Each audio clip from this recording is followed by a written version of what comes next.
All right, sprucing up, looking to spruce up an empty wall in your home and not maybe just put kids' pictures up there, because that's what I have a lot of. Not that there's anything wrong with that, but Diana Rose of Diana Rose Design joins us with some great ideas that you have on the table here. Good morning, Diana. Good morning, Tim. Thanks for coming in. So what do we do? Yeah, you're looking at that wall, and it just doesn't work. Yes. What do we do with that wall? We could do better. Yeah, And we could do better. Yes. And one of the easiest way to do a beautiful wall feature is wallpaper.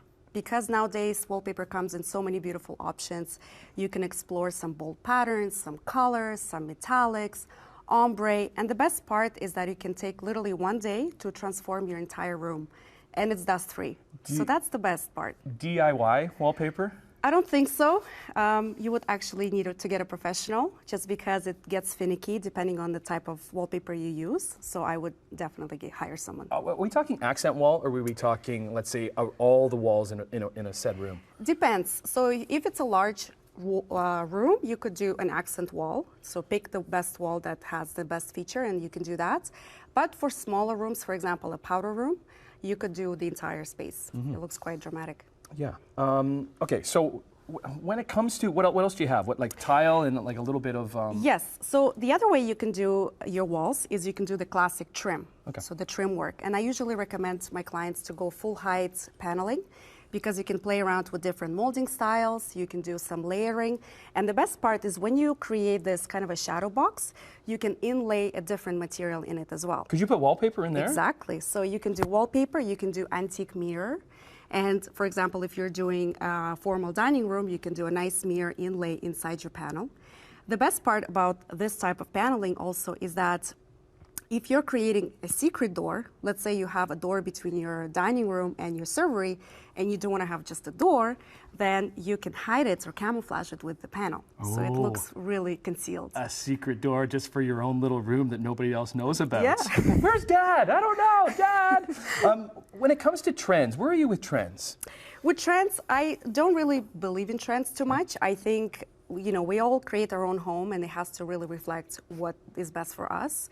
So you can kind of pick and choose and get inspired depending what you really like, but I don't really like to follow that, you know, this year this is in trend, so you have to switch things up, and next year is something else.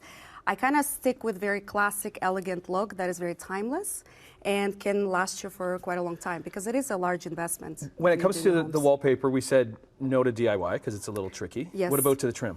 Trim, you could do it yourself, for Yeah? sure. So for instance, this wall has been made out of these 3 pieces. So you just have to lay it out, plan your wall, and, you know, have some friends over and try to kind of install So they can watch you do it. Yeah. What's this little comfy thing here? So this is upholster panel wall, and these are really great for bedrooms. So instead of having, let's say, just your bed and a bare wall above the bed, you could actually put them on the wall all the way to the ceiling, and this way it looks like a headboard. It looks like a headboard, okay. And it's visually a bit more appealing as well than just having What does a it come in? Does it come in like this, or does it come in like a big piece? So you can make them custom, and you can pick your own fabric. You can, again, introduce color, you can do some pattern, you can do different widths and heights, and you can stagger them in different patterns, so you can go really wild. We only got a minute left. A little bit of tiles. Yes. You want to touch on that? So for tile, if you're doing any floor-to-ceiling accent walls, for example, it's your TV wall with a fireplace, you can introduce some stonework. So depending on the budget, you can go with natural stone.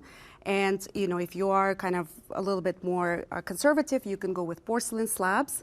If you want to take it up a notch, then Look you at some could of these do, pictures. That's wonderful. yes, then you could do a backlit stone like Patagonia or onyx. When it comes to cost, wallpaper cheapest, trim second, stone most? I would say trim is the cheapest. Cheapest. Wallpaper is the second, and stone is the more expensive. You're at the home show? Yes, I am this weekend, both Saturday and Sunday. Ah. So if anybody has any questions, you can bring them along. We'll have design consultations That's in there as well. Mississauga, is it? It's downtown. Downtown. Okay, Yes, downtown Toronto. yes. All right, good to have you. Diana Rose Thank from you so much. Diana Rose Design. You can follow her along at Diana Rose Design on Instagram.